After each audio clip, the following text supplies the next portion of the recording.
Hey everybody, it's the Trout and welcome to another episode of the Trout Show. Thank you so much for stopping by. Today's artist that I interview, I met in a green room. A green room is where everybody waits before they go on stage. And we got to know each other pretty well, and then I realized I needed to talk to him about his career. He's originally from the UK, and as they would say over there, he's a very nice lad, very talented, and just overall a good guy to be around. And that's the kind of people I like to interview, and he's a great musician. His name is Brett Smith-Daniels, and the stories he tells about his career so far, he's young compared to a lot of people I talk to, is very intriguing, and I think it's very interesting. I mean, he's met people like Mick Taylor and other famous musicians along the way. So I learned a lot about him, and I know his career has taken off, and he is what he considers to be a guitarist. And I don't disagree with that, because you'll learn more about Brett's career, and right now he's on tour with Walter Trout, and his own career as it continues to grow and bloom. So sit back, get yourself a cup of coffee or an adult beverage, and watch or listen to this next episode with the great British artist, Brett Smith-Daniels. That's next on The Trout Show.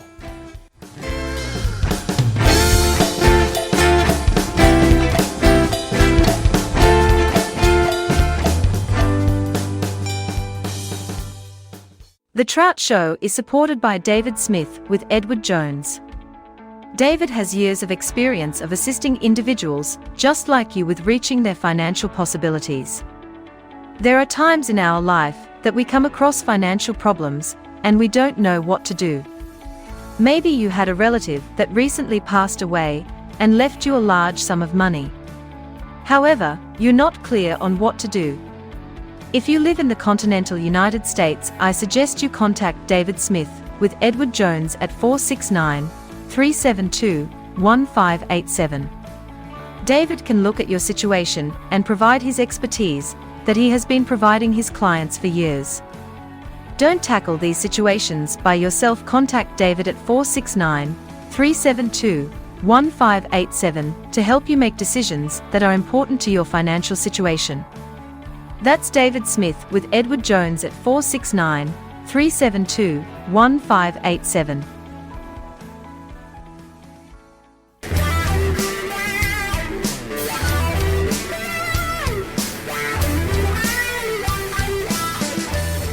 Anybody watches this video, I want to explain something, because this is one of the weirdest things that's happened to me.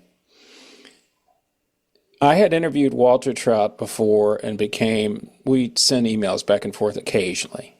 So Walter was playing in Dallas, and I asked if I could come to the show, which is what I always ask every artist I asked, put me on the list. And you don't even know this part, Brett, but it's just funny. So I get there, I pull up, I told my buddy who is another guitarist who you met, Scott, and I said, we're going to sit in the back because that's where they all go in. They all go in the back. And I pull back there, there's no bus. There's a vehicle with a trailer on it. And I'm going like, well, this is kind of weird. And I open the back door. I open the stage door. Nobody's there. It's typical what happens. I walk in. I'm looking around at the audience. There's nobody there because I was early enough. My friend goes, well, there's the green room up there. I said, well, if he's going to be here, I'm going to be there. So, because a lot of them get there early and hang out. So I walk upstairs, and there's his manager. Oh, yeah, Phil, the road manager. Yeah, Phil. And I said to my buddy, we're just sitting in the green room, and I said, well, I wonder when Walter will get here. And Phil goes, 8:15. Oh, okay. Well, what do you do? I'm his road manager. How long have you been doing that? 35, I can't remember the years. So the story goes that I go down and see if I'm on the list, which I am. My buddy's son is. I come back up. We're sitting in the green room. Brett comes in. He's got drinks with him and all that stuff. Now, you got to remember, people, if you follow Walter Trout, he's not a young person. And he will tell you that. So here's this young guy comes in. And I'm thinking, what is this guy, roadie? Or, he's got drinks, and unbeknownst to what I've never told you this, though, is I see the Strat over in the corner. And oh, yeah. I said to my buddy, That's Walter's guitar. I can almost bet your money that's his guitar. So the end story is we're sitting there. I get to introduce myself to Brett, who's kind enough to be on this video. And the manager of the theater comes in and tells, you got to get out. And I'm looking at him going, what? Now there's nobody there besides three of us. Yeah. And I said, we got to get out. What for? He says, you can't have anybody in here. And of course, Brett goes, I'm in the band. That was hilarious to me. So I'm going like, oh, well, that changes things a lot. So we went out and sat in our VIP seats, and one of the people that was kind enough to show me where my seats were said, oh, that's the manager. Because I told my buddy, I said, one of two things. Either he owns the theater or he's in charge. So all that came about from about a 5-minute conversation I had with Brett. And then I watched him obviously perform. That's all he over there doing the guitar tech stuff and coming on stage, which then led me to the fact that you were kind enough to comment on one of my Facebook or something like that. So here we are. Because then I looked up Brett, who's a great guitarist. Thank you. Lives in Vancouver. Obviously, he's not Canadian, but you've been there long enough. Yeah. So let's go back, and then so I start looking at stuff, and I see, which was really funny to me, is you've been in Canada for quite some time, haven't you? Okay. And the reason why I know that is because you had a picture of you standing next to Mr. Wonderful, and you're like 19 years old. 15, yeah. You were 15. Oh, my gosh. Yeah. And what's so funny about him is the fact that he's a guitar player. Now, he looks goofy when he's playing because he wears a suit and he's got the old man look and all that. Up there as well. Well, the Beatles kind of get guitar stuff. So, when did you move from England to Canada? So, it's a very complicated question to answer. So I'm a dual citizen. My mum's Canadian, my dad's English. Oh, okay. So that kind of answers some of the questions right there. Yeah. And so I bounced back and forth. So I'm originally from a town on the Dorset-Hampshire border called Ringwood, which is a suburb really of Bournemouth, Dorset. And I lived around kind of the Dorset area for the first kind of 8 years of my life. And then my mum's dad got ill. We moved over here as a family to Canada in 2004. I was here between 2004 and 2012, during which time I got really heavily into the music and started my first bands and did my first gigs, all on Canadian soil, but with a albeit slightly funny sounding mid-Atlantic accent. So where did you first move to? In Canada? To Victoria, BC. So I've always been in Victoria. Okay, all right. And so I started my first band here, and we did our first proper gig at the Massey Hall in Toronto, which is one of the best venues in the country. When I was 14 years old, we were actually the youngest band to ever play there at the time, and that came about through a fluke because there was a charity concert, and I reached out to the organisers and begged them to let me be on the bill, and then they went, okay, all right, okay, do you have a band? And I went, yes, and I didn't actually have a band. And so I went to school the next day, and I found a friend that owned a drum kit, and I went, you're now my drummer. And were you in high school? You were in high school at the time? Okay. Yeah, I was about 13 at the time. Oh my goodness. Yeah. And so I found a friend that had a drum kit, and I went, you're now my drummer. And I found a friend that had a bass, and went, you're now my bass player. And the only other kid I knew that could play the guitar really well, I went, you're the other guitar player. We'll do a 5-piece band. So we auditioned for this gig at Massey Hall. I'll get to the Dragon's Den thing in a minute. Yeah. But we auditioned for this gig at Massey Hall. We're like, aged 10 to 14. And, it's a telephone audition. This is 2010, early doors, or late 2009, something like that. Right. And so over the crackly phone reception or whatever, the talent buyer for that show at Massey Hall, Andrea Friedman-Isco, goes, yeah, no, you got the gig. She goes, couldn't hear because it was over the phone, but did you guys have a singer? And I went, didn't think about that. So you did an instrumental. Yeah, well, What? no. So what happened was she goes, "Well, you need a singer," and so the next day we go to band practice, and we put straws in a cup, and I pulled the short straw. And now you're a singer. Yeah, and so it's kind of like I remember having this conversation with my dad, and I was like, "I don't want to be a singer," and he goes, "All right, name your favorite singers," and I went, yeah, at the time I said, well, Freddie Mercury was my favorite, right? But then I went, I love Mick Jagger and Bob Dylan and Mark Knopfler and David Bowie, and he goes, okay, Freddie Mercury would have made the school choir. He goes, what about the other four? And I went, you're right, they're all really unconventional. And he goes, never be afraid of being different, even if it's not conventional, Right. give it a go as a singer.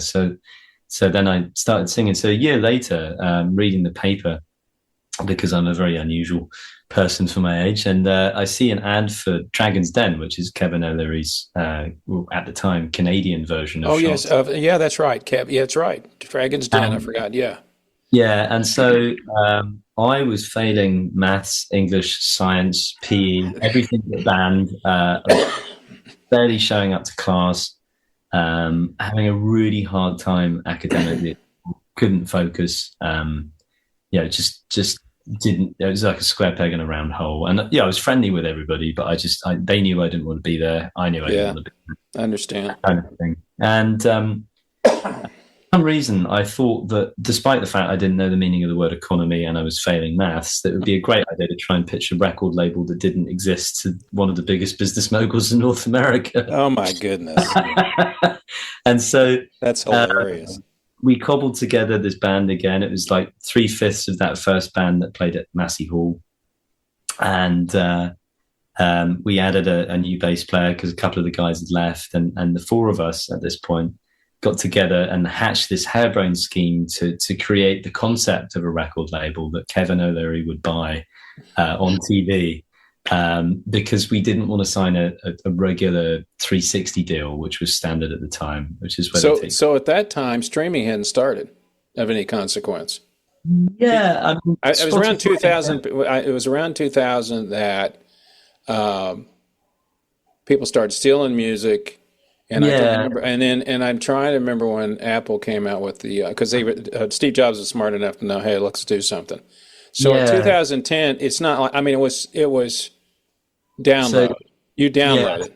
So like 09, 010 was kind of, I think Daniel Ek had just started Spotify, but by 2012 when we did this, it was very much not in the mainstream conscious yet. It was you pirated music or you bought it. Yeah.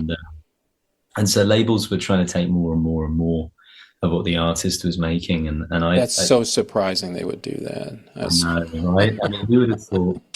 And so we sold them this idea and they offered us $100,000. It was Kevin O'Leary with the other four business moguls, Ginger Living, that owns the Boston pizza chain, Arlene Dickinson, David Chilton, and Bruce Croxton, I believe. And then after that, what happened was basically my dad got a job offer in the UK. Things were kind of tight because of the 08 crash over here.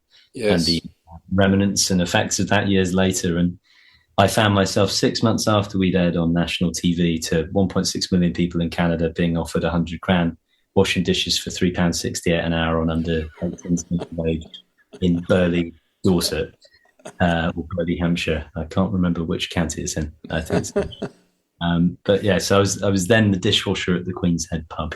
That's funny. So, but a lot of people don't know, because I knew somebody was on Shark Tank, met him several years ago, came with the concept, and a friend of mine knew him. He said, I was on it. I said, I've never seen you. He goes, it never made the cut. And I said, that's when he told me, he says, you're not on there for 15 minutes. He said, they obviously edited it for TV, but he said, you're on there they're grilling your little happy butt for at least an hour. Oh, yeah. Yeah. And then they obviously edit it down. But what you're saying is so funny to me, because I was thinking the whole time you were telling that story, the difference that if that was in America, it would have been completely different. I mean, starting out with the gig over the phone. Yeah. American people, who are you and why are you calling me? Not being, oh yeah, I can hear. Oh yeah, you have a singer. Okay, well, come on down. No, that's the British kind of thing, the nice British way where we'd go, get the hell out. As Clint Eastwood would say, get off my lawn. So then you go pitch a deal because it's been so while back that, and I know this for sure, nothing's done until you sign the paperwork. Absolutely. And a lot of people don't make it through the paperwork, or they change their mind just because, you have an oral contract, but I'm sure in the Dragon's Den is like Shark Tank, you sign a whole bunch of stuff before you even go on there. Mm-hmm. But I was just thinking the difference in, if you were going to Kevin O'Leary now and trying to pitch him anything, it'd be a whole different ballgame. Oh, totally. Do they still have Dragon's Den, or do they quit shooting up there?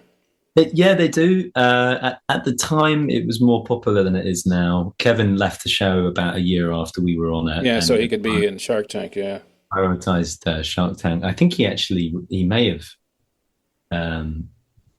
relinquished Canadian citizenship or something. I haven't seen him since 2012. So, yeah, no, definitely an irreparable set of circumstances leading up to that. And I think that the era that we were in was kind of odd. Being in Canada as well was, and has still been somewhat of a metric advantage over in the States or the UK, because there's such a small ladder to climb. And a few people willing to climb it. And I remember my dad sitting me down again when I was a kid, was kind of doubting, hey, can I do this being a professional musician? And he goes, well, how many of your friends at school in Canada want to be professional hockey players? And I went, all of them. And he went, right. He goes, how many of them want to play the guitar for a living? I went, that's me and my mate Angus. And he went, yeah. He goes, so if you and your mate Angus stick with it, who do you think you're going to be competing with? And I went, oh yeah. It lacks the population. Dad's a smart man. He knows. Oh yeah, no. It's like if you go to high school, everybody wants to play saxophone, clarinet, flute. No, play the French horn. Nobody plays the French horn. If you're good, you'll get a scholarship. Exactly. It's the same concept. Now you may not like playing it, but you'll get school paid for if you do. So you went from there. Did you go back to England then, or did you? Okay. Yeah. So when did you kind of move along in your music deal? So was it in the UK or before you came back? So what happened was, we ended up turning down that deal when I moved to the UK. I found myself in it is Hampshire, Burleyson. I forget, because at some point early on in my life, the Hampshire Dorset border actually got redrawn. I think it was about a year after I was born. So it's kind of hard to tell which is where. But so I was in Burley, Hampshire, washing dishes for £3.60 an hour. I went briefly to Brockenhurst College, and I was actually in classes with Birdie. Skinny Love was a massive hit about 10, 12 years ago. Yeah. I never met her though, because although we were enrolled in the same course, she was off on tour when I was there, and I arrived at Brockenhurst. I dropped out of Oak Bay High School in Victoria, BC, and my band teacher had given me a letter of reference, and they'd been kind enough to get the principal to sign off on it, because it was a weird situation where the education systems didn't quite line up. So in England, you get GCSEs at 16, and in Canada, you finish your high school diploma at 18. Yeah, that's the way it is in America. Yep. Being 16 and a half, I fell into that weird gap where it was straight into what they call college in England, which is 16 to 18 specialised education. It's still mandatory, but it's focused on what you want to do.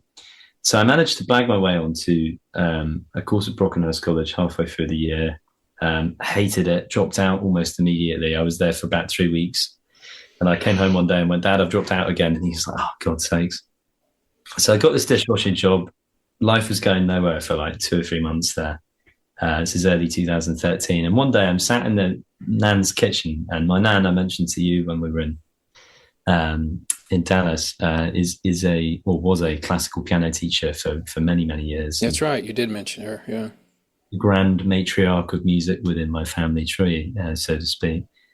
And she goes, Well, you might want to go to this garden party. What garden party, Nan? She goes, well, there's this guy I know, and he plays sometimes with Norman. What's that band's name? Rolling something. And I'm like, you know someone that plays with the Rolling Stones? And Nan goes, yeah, I think so. So we show up to this garden party, Right? and it's Ben Waters, who he's played with like everybody: Ray Davies, Chuck Berry, Jules Holland. He played at Jules Holland's wedding. Oh wow! and he had just done Boogie for Stu, which was his tribute album to Ian Stewart, who was a mentor of his when he was younger. I know who Ian Stewart is. Yeah, Rolling Stones pianist, piano player. Yeah. And he brought the Stones back together for all five of them for a recording of "Watching the River Flow," which is a Bob Dylan cover. But hilariously, they're listed on the album sleeve as Mick Jagger, Keith Richards, Charlie Watts, Ronnie Wood, and Bill Wyman. But Wyman was still with him. Oh, okay. Yeah, well, he on that particular recording. Oh, no. Okay, yeah. So bearing in mind, I arrive to what I think is a garden party, and it's not. It's a music festival on this guy's grounds. And I'm stood there for about, 20-25 minutes. And I get talking to a few people. I'm quite sociable, and I'm pretty oblivious most of the time. So sure. Talking to this guy for a minute. And I'm watching the stage, and all of a sudden Ben goes, would you guys please welcome Mungo Jerry? And I'm like, hang on a minute.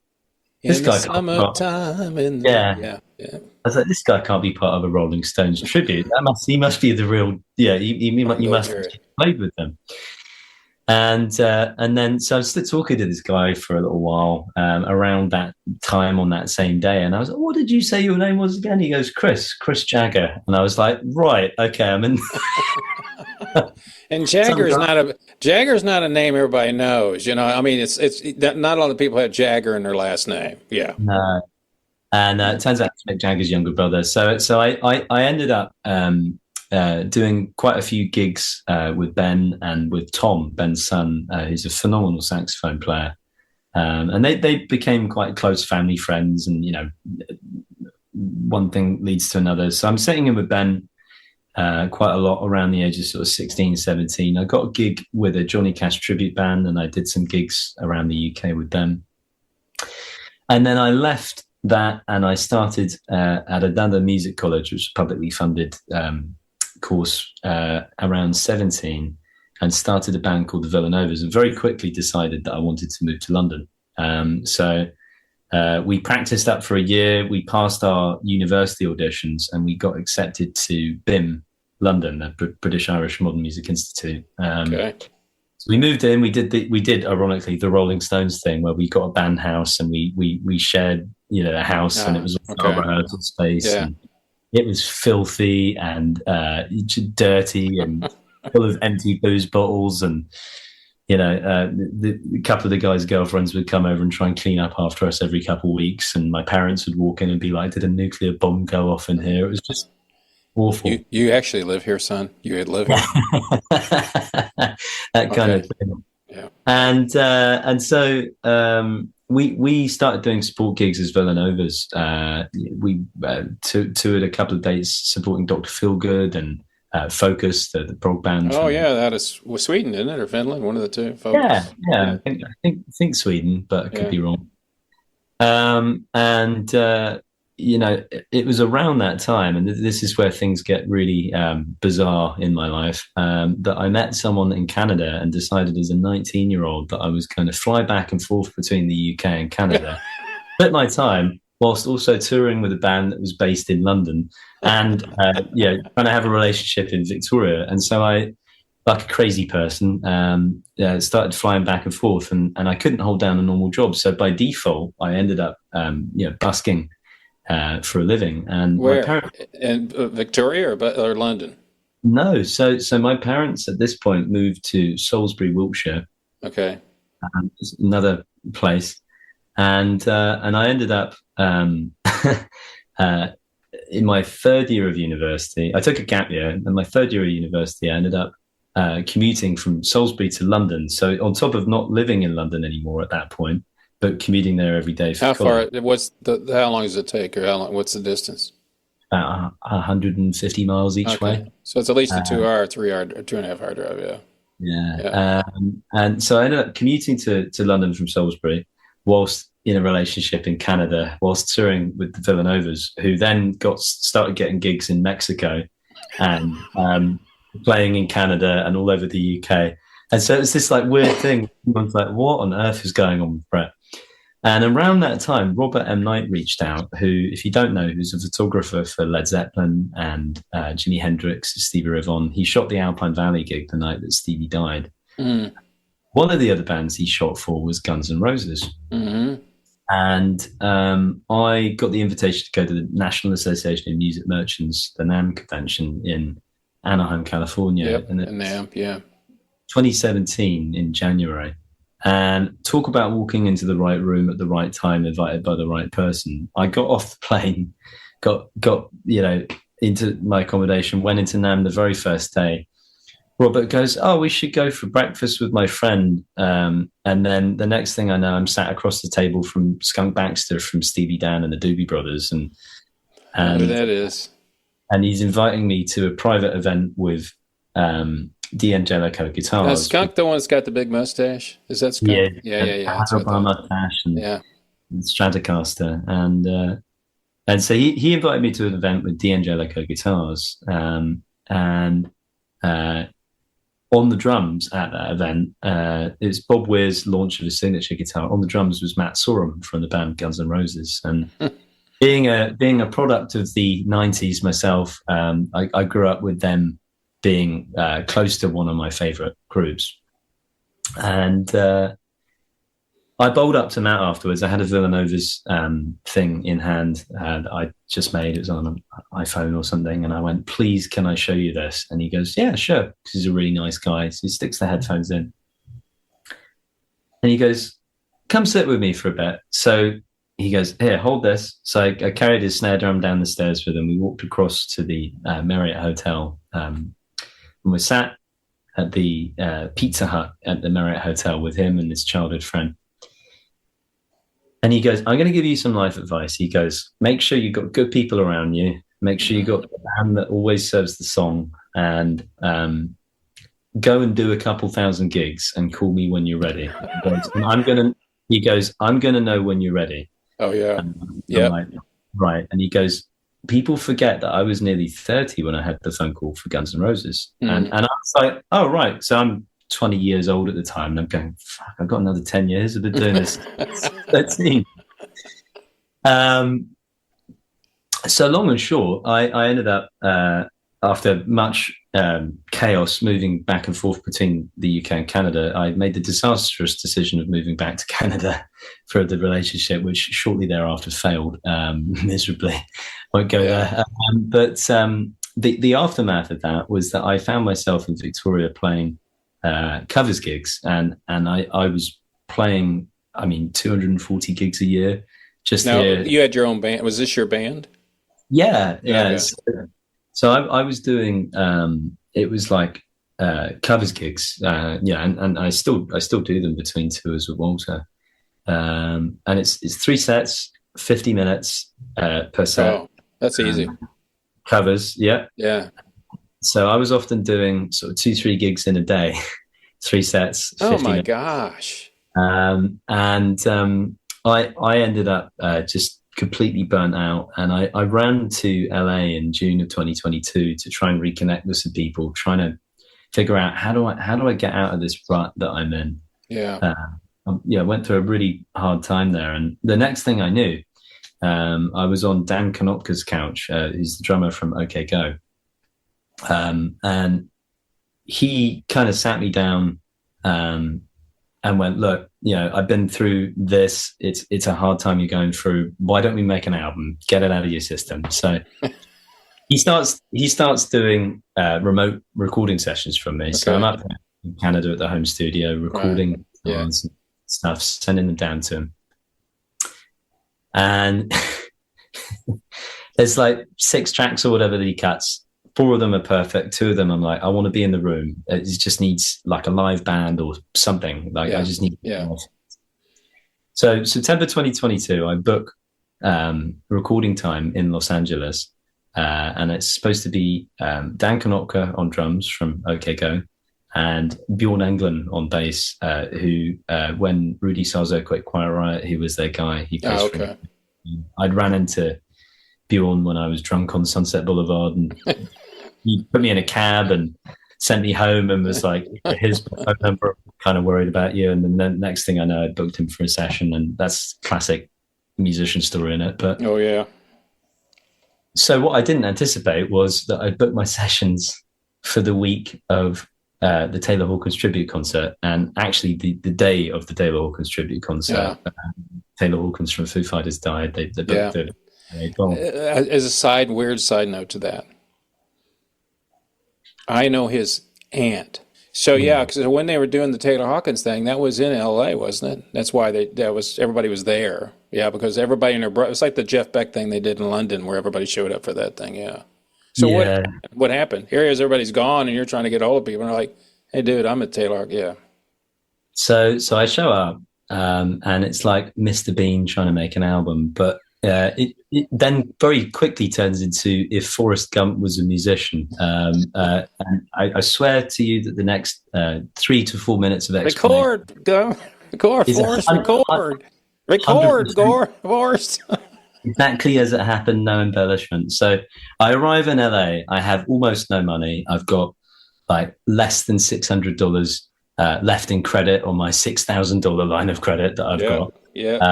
I'm massively in debt. I'm kind of depressed. I'm still getting over having been through some really bad shit earlier that year. And Dan phones me really apologetically the night before we're supposed to be recording, and he goes, I have some terrible news, and I promise you it's not my fault. I'm really sorry. I know that you've put everything into this. Dancing with the Stars has bought your studio time because their studio got bought by Taylor Hawkins' tribute concert. Oh, wow. And I went, fuck, okay, what do we do now? Yeah, but the good news is you weren't paying for the studio time. I mean, you had all the stuff in it. But somebody, like, if you're not going to record, it's like, well, what do I do now? I've got 4 hours or 8 hours, whatever. No, that was kind of the good silver lining, so to speak. Well, there's a lot more silver linings than that. I mean, lemons and lemonade. So I get down there, everything's all lined up. This falls through. I go for breakfast with Dan the next day, and I'm sort of chatting through it, and I'm like, don't worry about it. I'm not mad at you. No, it's not your fault at all. They paid $6,000 for studio time. I was paying $1,000 for, like, like I get it. I guess who won that one out? Yeah. 6,000, 1,000. Sorry, you're gone. Yeah.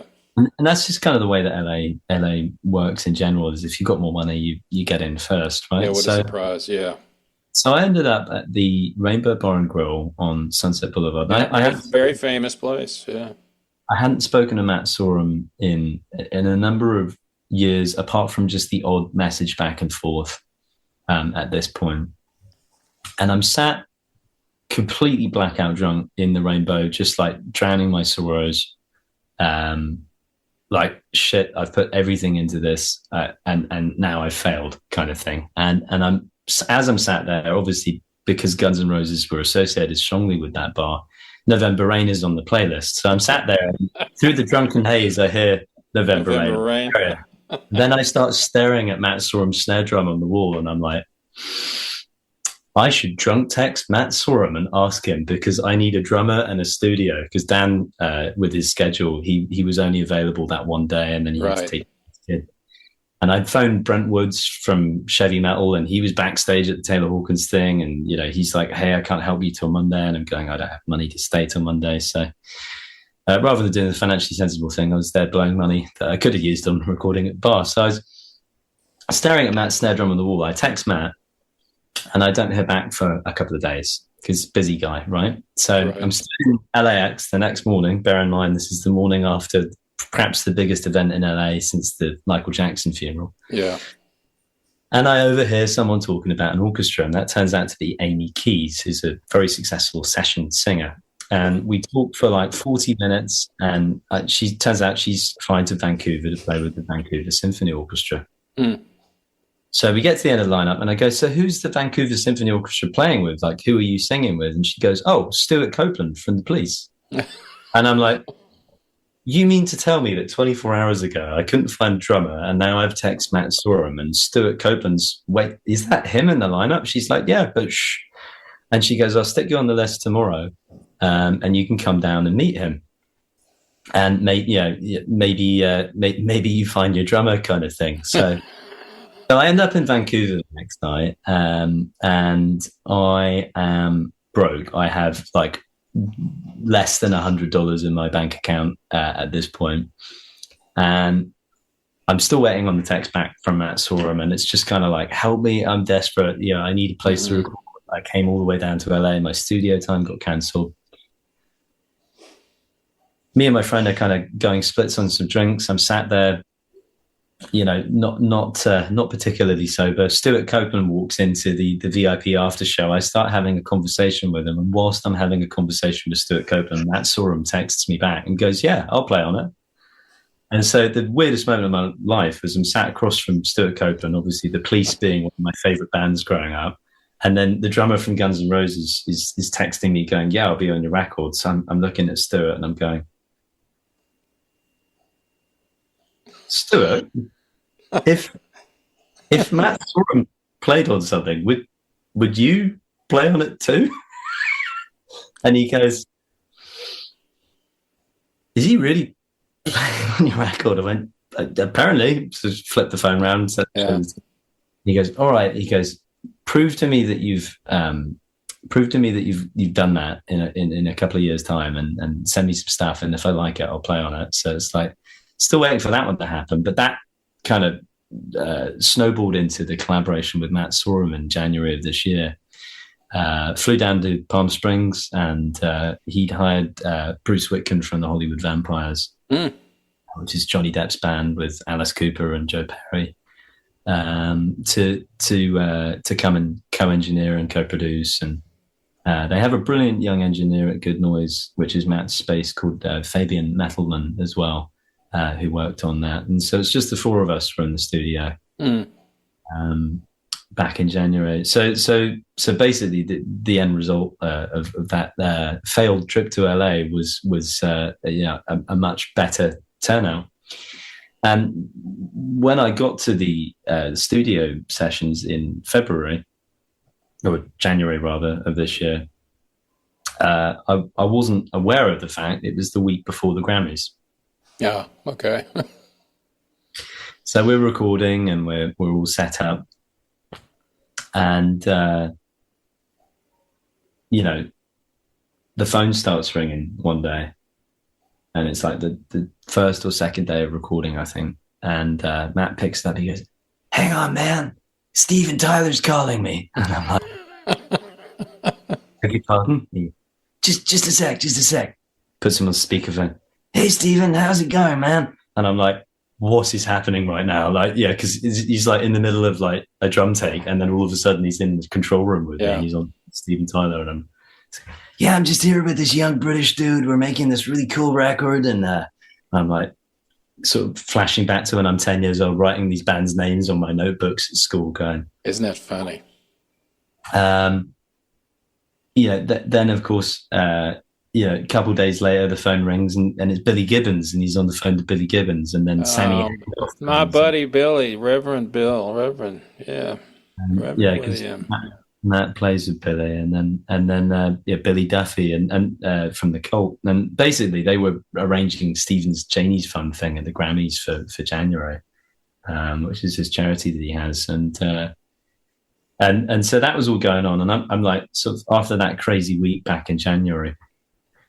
I was like, okay, I need to get a break from this. I'm going to go and visit some friends in LA. Went and stayed with my friend Terry Reid up in Palm Springs. I don't know if you're aware of Terry's story, but if you're not, he'd be a fantastic interview for this. Okay. At some point. And I was on my way into LA, and I decided to go to the Rainbow again. Favorite place of mine there. Right. My friend Carl texts me and he goes, hey, I'm at the Bourbon Rooms on Sunset. So I got camped down on Sunset.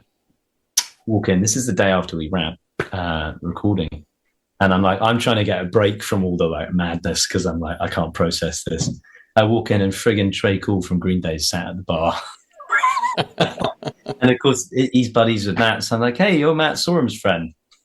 He's like, sorry? I'm like, you're Matt Sorum's friend? He's like, yeah. I'm like, cool. I was just a good noise for the week. We're sat having this conversation. I'm like, that's bizarre. So around all of this time, Walter phones me and he goes, yeah, it's like 6 a.m. one morning. I'm like, after a pub gig, I've been up till like 2 a.m. loading gear out the pub. And he goes, hey man, can you drive on the Autobahn? I actually don't. That's weird. You starting to sound like him. That's kind of creepy, dude. Hey, could you drive on the Autobahn? And I'm like, I actually don't drive, Walter. That's one thing I've neglected to do in my life. So wow. Do you want the gig anyways? And I'm like, yes.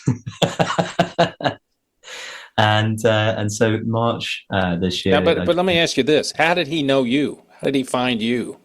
Yeah, I suppose I skipped over that, didn't I? So March of 2023, I did an opening gig for Walter at the McPherson Playhouse. Ah, okay. And it was bizarre because I got there and backstage, I always looked up to Walter. He was a cover star on the Blues magazine in the UK back when Villanova's was like a little giveaway CD that you'd get. Oh yeah, He like listed in one of their little blurbs or something. Yeah. So we were like the little guy being mentioned in like a little blurb, and he was the cover star on that magazine. Right. And so I was like, wow, really? Like I get to support Walter? And they're like, yeah, it's the local Blues Society family. They're like, yeah, we've got Jazz Society rather. They go, yeah, we got Walter at McPherson. Amazing. Got there, and my friend Tal Bartman was backstage. And if you don't know Tal, he had the massive 90s hit "She's So High," and his dad's Randy Bartman from. I know that song. She's I can't sing that high, but I know the hook. Yeah. And so Randy and Walter are obviously close friends. They've collaborated on "We're All in This Together" record back in the like 2015 or whatever. I've known Randy and Tal separately to Walter for a long time. And so I walked backstage, and Tal and his wife was my hairdresser for a long time. I sat back there and I'm like, wow, I feel like really comfortable all of a sudden, like I was really nervous to meet Walter, but there's like two old friends sat there.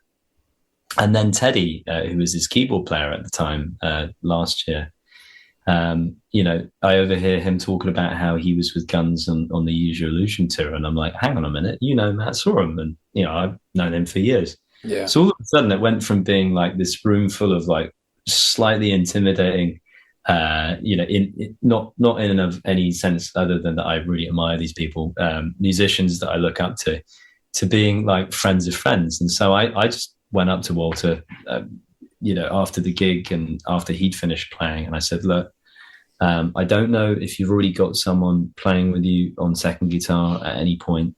But if you ever need somebody in the future, I don't care if I have to carry your cases. I've played Sweet Caroline over 2,000 times, and I'm going to die if I do it anymore. And he goes, all right, okay. And I'm like, honestly, man, just get me the fuck out of here. And he's like, okay, I'll help you. And so, a few months goes by, and the chap that had been doing the job that I'm now doing for him had something come up and couldn't do the current run. And getting that call was just life-changing. So you got the gig with Walter, and now you're kind of stuck with Walter because now you're the guy.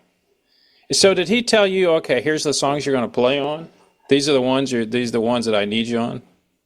Yeah, so the way it works with Walter's gig is very much that it's kind of set up so that I come on and do like a bit of a feature. The night that you guys would have seen us in Dallas, of course, we had Carolyn. What was her name? Carolyn Wonderland, and being that they're both former blues breakers, I think it was more than appropriate to have Carolyn up to do that tune that night. I mean, she's just phenomenal. Normally, you open, you do some stuff. Yeah, so normally I play "We're All in This Together" with Walter, and I do it's like the Bonamassa parts in that, and sing the Bonamassa parts. which is all kinds of intimidating because, I mean, Bonamassa, it's like, I don't think I think if I shedded on the guitar and singing as well for 100 years, I don't think I'd be able to play even as good as that guy's pinky. But, you know, he never sleeps. No. I just interviewed one of his backup singers. He had him on. This is kind of how things work.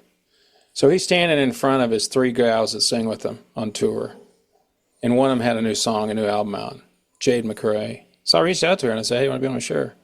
She's been with him for 10 years. Yeah. And I interviewed Bogey Bowles, who was his drummer, for over 600 shows. And that was an interesting thing because what you said earlier about not being good enough, you need to do 1,000 shows. Bogey went through this thing about, he said he was really good, and then I forgot who he met. And he said, "No, you're good, but you're not really good." And that's when he learned how to be really good. You know, that's that step. It's always the thing to me when I used to go to see bands all the time is the opening act's okay, but then as soon as the main act hits the first 3 notes, it's immediately you're going, well, I know why they're the main act. There's just something about it. I don't know what it was. And I knew Walter well enough to know that he always starts the show, just starts playing. I knew that's what he always does. And I told him, I said, "When do you do a sound check?" "I don't do a sound check. Yeah. I just start playing." And I said, "Why?" He said, "The guy's been my sound guy for like 30 some years. And I just kind of start out and do my thing." And, you know, and, so you've got that gig, but I was that's why I was wondering, because you were talking about all this stuff you're doing album, but really that preceded your Walter gig, right? Yeah.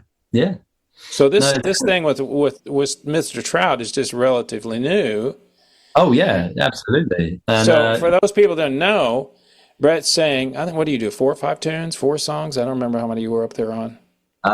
Yeah, I think that night probably about half the set. Most nights it's about 75-80%. Oh, okay, so you're on more than I thought you were. But over there, I saw you doing the guitar tech stuff. Yeah. It's like, well, hell, if I'm going to be here, I might as well do this stuff. Well, yeah, and the thing is with that is it's a very small crew, so it makes sense. If he busts a string, otherwise there's no one there to, Phil can't do it. He's on the soundboard.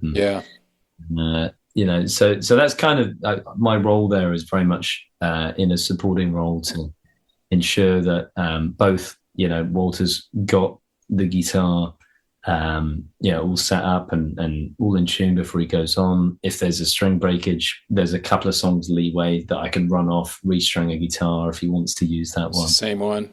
And then, of course, playing as well when there's a need for a second guitar.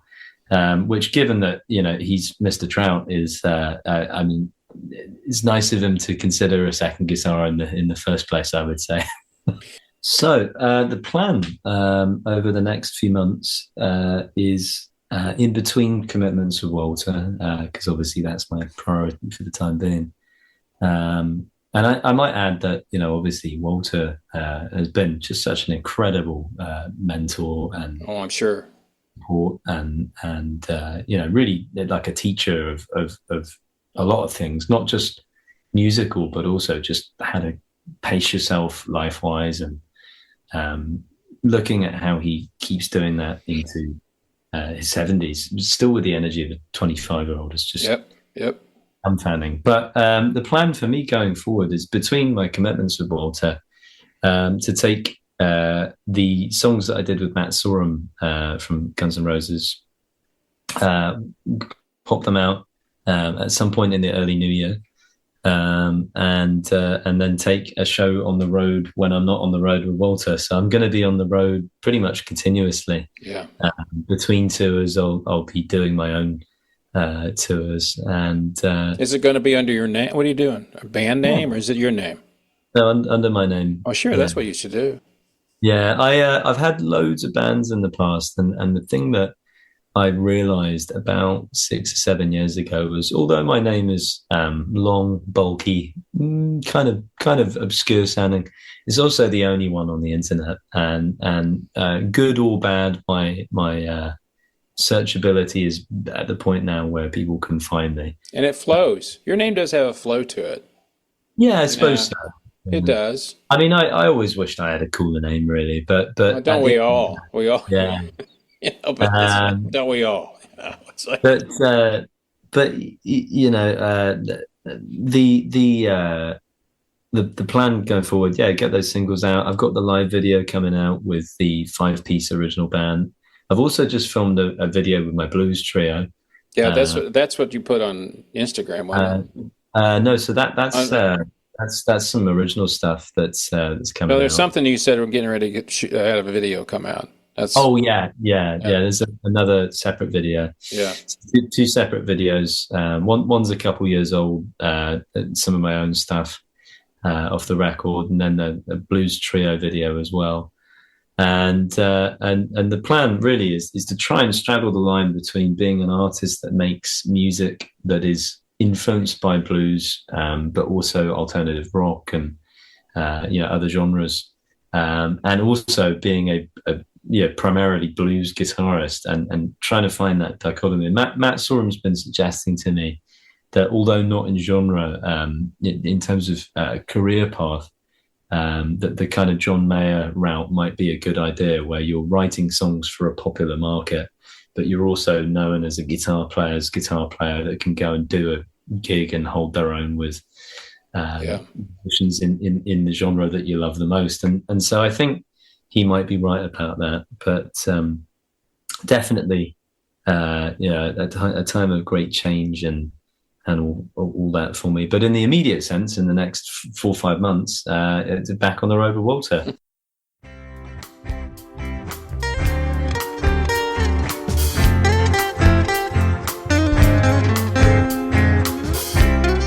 Well, that's it for this episode of The Trout Show. Thank you so very, very much for listening. I appreciate it very, very much. A very big special thank you to Brett Smith Daniels for coming on and talking about his career. I hope you enjoyed it. I thought he was a very interesting person, and I wish him much luck and success in his career. For more information about Brett, just go to his website, Brett Smith Daniels, all one word, BrettSmithDaniels.com. He's also on Instagram and Facebook. You can find him either one of those places. Also, once again, our sponsor and supporter, David Smith with Edward Jones. Thank you, David. And always remember, the more information you want to find out about The Trout Show, back episodes, or want to watch the video or whatever, you can go to our website at thetroutshow.com. And everything that you need to know is right there. So next time, people, you know what I always say. It's only rock and roll. But I love it. See ya.